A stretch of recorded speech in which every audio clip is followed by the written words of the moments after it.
चुनावी माहौल में जिले के बड़े सियासी नेता और पूर्व सांसद काजी रशीद मसूद का एक चौंकाने वाला बयान।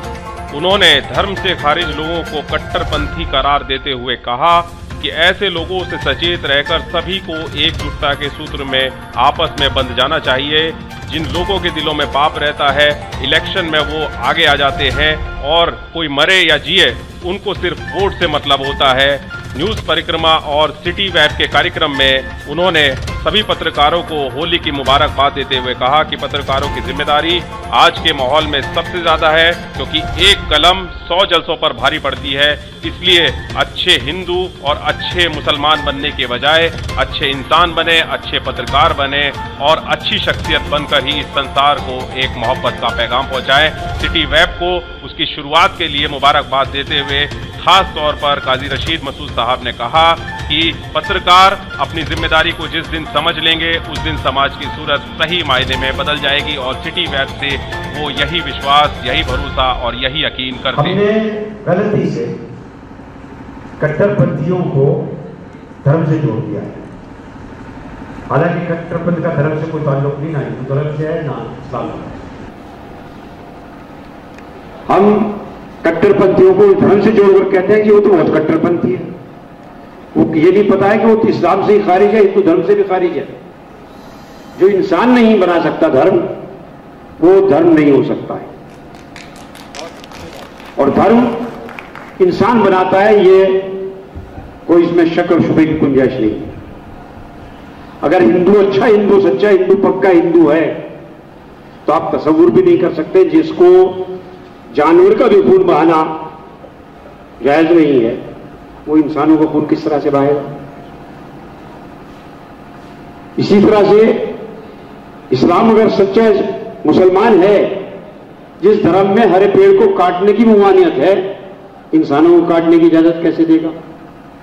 तो ये कट्टरपंथी जो है, जिनको कहते हैं हम लोग, ये धर्म से इनका कोई ताल्लुक नहीं, ये धर्म से खारिज ब्रीड है।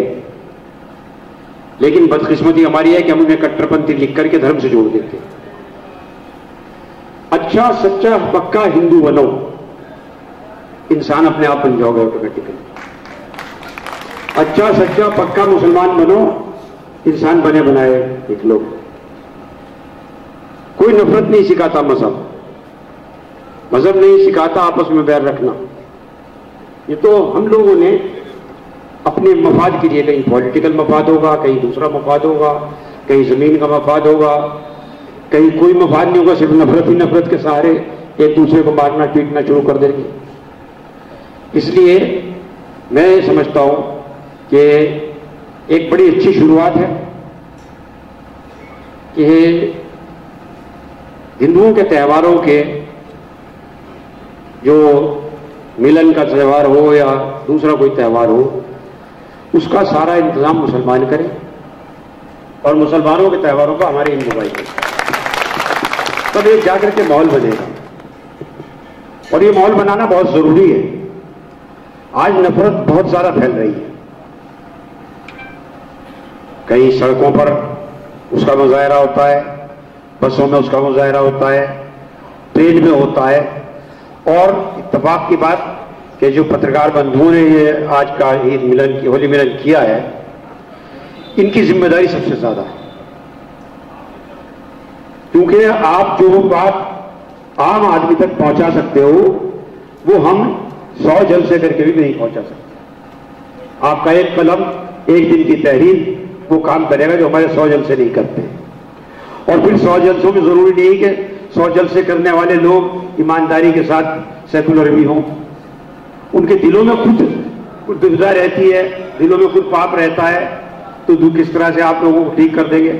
हम तो ये सोचते हैं कि इलेक्शन आ गया है, किस तरीके से वोट बटोरा जाए, वो तरीका अपनाओ, चाहे उसमें हिंदू मरे चाहे मुसलमान मरे, हमारा काम सीधा होना चाहिए।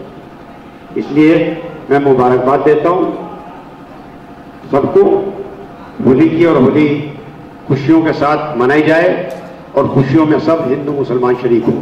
देखिए, त्यौहार में दिक्कत हो सकती है, पूजा पाठ नहीं कर सकते, हमारे हिंदू भाई नमाज नहीं पढ़ सकते, लेकिन खुशियां बांटने में तो कोई दिक्कत नहीं है।